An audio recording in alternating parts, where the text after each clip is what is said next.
Hello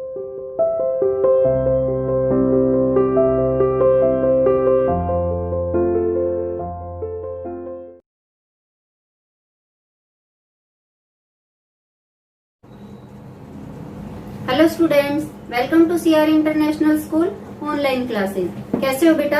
आशा करती हूँ सभी अपने घर पर स्वस्थ होंगे, सुरक्षित होंगे।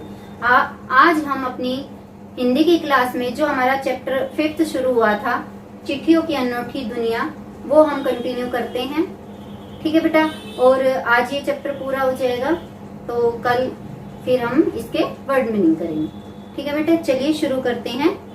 देखिए, आपकी बुक का पेज नंबर 25 से और मिड से शुरू कर रही हूँ आज मैं, यहाँ से यहाँ तक कल मैंने आपको पढ़ा दिया था। ठीक है बेटा, भारत में इस श्रेणी में राष्ट्रपिता महात्मा गांधी को सबसे आगे रखा जा सकता है। अभी देखिए कि आपको यहाँ पर महात्मा गांधी का नाम सुनाई दिया होगा कि महात्मा गांधी जो है ना, कितनी ही हमारे देश के एक महान व्यक्ति थे, उनके पास कितने ही पत्र आते थे, लेकिन उनकी एक ये खासियत थी कि वो हर पत्र का जवाब अपने हाथों से लिख कर देते थे। इसलिए यहाँ पर ये लाइन आई है कि महात्मा गांधी को पत्रों से रिलेटेड मामले में जो है सबसे आगे रखा जा सकता है। दुनिया के तमाम संग्रहालय जानी मानी हस्तियों के पत्रों का अनूठा संकलन भी है। तमाम पत्र देश, काल और समाज को जानने समझने का असली पैमाना है। भारत में आजादी के पहले महासंग्राम के दिनों में जो कुछ अंग्रेज अफसरों ने अपने परिवारजनों को पत्र में लिखे, वे आगे चलकर बहुत महत्व की पुस्तक तक बन गए। इन पत्रों ने साबित किया है कि यह संग्राम कितनी जमीनी मजबूती लिए हुए था। जमीनी मजबूती मतलब जो पहले हमारी लड़ाई झगड़े होते थे अंग्रेजों के बीच, हमारे बीच, तब वो अंग्रेज जो है अपने घर पे पत्र लिखते थे, वो भारतीयों के हाथ लग गए। तो ये जब हाथ लग गए तो उनको पता लग गया वो कहाँ पे छुपे हुए हैं, कहाँ से पत्र लिख रहे हैं। तो उन पत्रों के माध्यम से भी भारतीयों ने अंग्रेजों का पता लगाया था। तो ये जमीनी मजबूती लिए हुए क्या होते हैं कि किसी ने अपनी जमीन के बारे में लिखा, तो किसी ने अपनी प्रॉपर्टी के बारे में, अपनी धन दौलत के बारे में लिखा। तो इस तरह से पत्रों से हमें थोड़ा सा उस समय लाभ भी हुआ था। महात्मा गांधी के पास दुनिया भर से तमाम पत्र केवल महात्मा गांधी इंडिया लिखे आते थे और वे जहां भी रहते थे वहां तक पहुंच जाते थे। आजादी के आंदोलन की कई अन्य दिग्गज हस्तियों के साथ भी ऐसा ही था। गांधी जी के पास देश दुनिया से बड़ी संख्या में पत्र पहुंचते थे, पर पत्रों का जवाब देने के मामले में उनका कोई जोड़ नहीं था। कहा जाता है कि जैसे ही उन्हें पत्र मिलता था, उसी समय वे उसका जवाब लिख देते थे। अपने हाथों से ही ज्यादातर पत्रों का जवाब देते थे। जब लिखते लिखते उनका दाहिना हाथ दर्द करने लगता था तो वे बाएं हाथ से लिखने में जुट जाते थे। इट मीन्स गांधी जी जो है राइटिंग का काम दोनों हाथों से कर लेते थे। महात्मा गांधी ही नहीं, आंदोलन के तमाम नायकों के पत्र गांव-गांव में मिल जाते हैं। पत्र भेजने वाले लोग उन पत्रों को किसी प्रशस्ति पत्र से कम नहीं मानते थे, शपथ पत्र जिसको बोलते हैं उससे कम नहीं मानते थे। और कई लोगों ने तो उन पत्रों को फ्रेम कराकर रख लिया है। यह है पत्रों का जादू। यही नहीं, पत्रों के आधार पर ही कई भाषाओं में जाने कितनी किताबें लिखी जा चुकी है। कि पत्रों की जो डिटेल है, पत्रों की दुनिया जो है, पत्रों के बारे में जितनी भी जानकारी है उस पर कई किताबें भी जो है लिखी जा चुकी हैं। वास्तव में पत्र किसी दस्तावेज से कम नहीं होते। दस्तावेज क्या होते हैं? डॉक्यूमेंट्स जिसको आप बोलते हो, कि वो किसी दस्तावेज से कम नहीं होते। देखो बेटा, पहले के जो लोग थे एक दूसरे को संदेश पत्रों के माध्यम से ही पहुंचाते थे।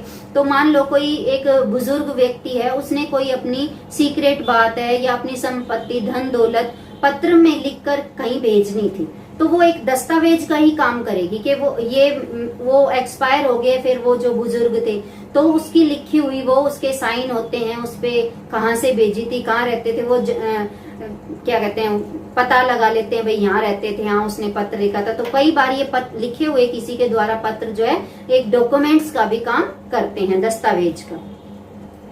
पंत के 200 पत्र, बच्चन के नाम और निराला के पत्र हमको लिखियो है कहा तथा पत्र के आईने में दयानंद सरस्वती समेत कई पुस्तकें आपको मिल जाएगी। ये पुस्तकों के नाम है बेटा।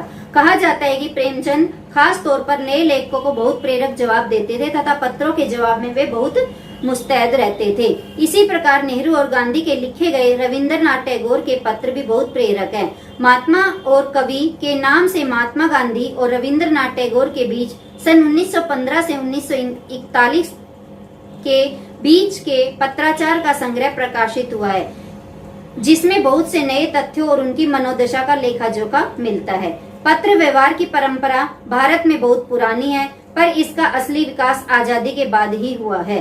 तमाम सरकारी विभागों की तुलना में सबसे ज्यादा गुडविल डाक विभाग की ही है। इसकी एक खास वजह यह भी है कि यह लोगों को जोड़ने का काम करता है।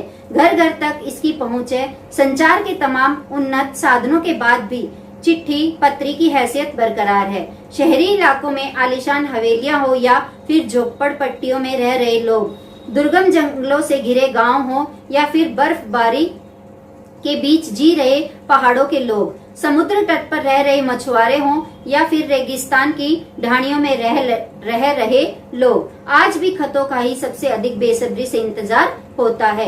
एक दो नहीं, करोड़ों लोग खतों और अन्य सेवाओं के लिए रोज भारतीय डाकघरों के दरवाजों पर पहुंचते हैं और इनकी बहुआयामी भूमिका नजर आ रही है। दूर दराज के लाखों गरीब घरों में चूल्हे मनी ऑर्डर व्यवस्था से ही जलते हैं। गांव या गरीब बस्तियों में चिट्ठी या मनी ऑर्डर लेकर पहुंचने वाला डाकिया देवदूत के रूप में देखा जाता है। अब क्या था बेटा, पहले जो था, जैसे मैंने पत्रों का बताया, पत्रों का ही एक और वो होती है, कैटेगरी होती है, मनी ऑर्डर आता है। आपको सुना होगा मनी ऑर्डर, यानी कि एक पत्र भी होता है और उसमें पैसे भी आते हैं, उसको मनी ऑर्डर भेजते हैं। तो जो लोग दूर काम करते थे वो पैसे मनी ऑर्डर के द्वारा ही भेजते थे। तो जब पैसे आते तो ही उनके घर में चूल्हा जलता था। और जो पैसे लेकर आता था डाक खाने से, कोई भी आदमी जब उस मनी ऑर्डर को लेकर आता था तो वो किसी भगवान से या देवदूत से कम नहीं होता था।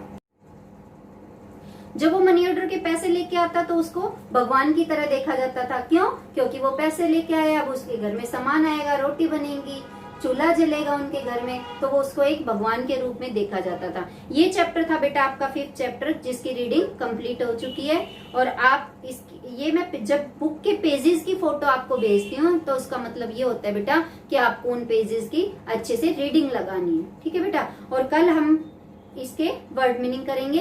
तब तक के लिए bye, have a nice day.